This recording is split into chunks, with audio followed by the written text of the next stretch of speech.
Hi, Lyndon. So I thought I would try something new. You're going to try something new by downloading an app, and so I'm going to try something new by doing the Screencast-O-Matic. This is the first time, so we'll see how it works. So if you go to any browser, I like Chrome. I'm going to open it up. I'm going to move your screen here so you can see. Okay, this is the screen.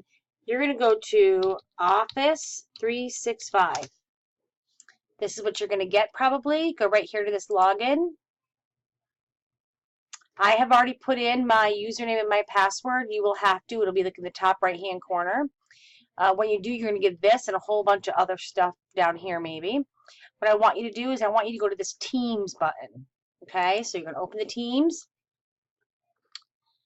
It's going to open eventually.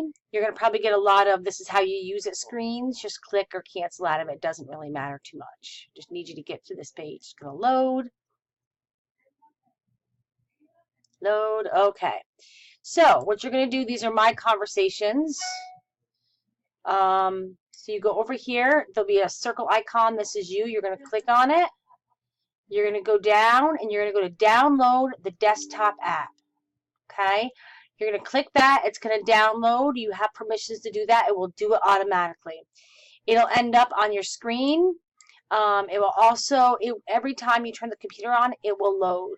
Once it's loaded, it does really cool stuff. So if you let me know once it's loaded, I will show you all the awesome stuff that it does. I'm going to warn you, don't load it on your smartboard computer. You don't want to be presenting and then have a message come through in front of everybody. So that's my only kind of warning. So do that. That's kind of cool. There's lots of great features. We can do the opposite of Big Brother thing that way. If you need to see something real quick, I can show you. I can also do these Screencast-O-Matics to show you things like how to do the FileMaker database, but this other way is real time and it's kind of cool. So please give this a shot, and then I'd love to check it out with you.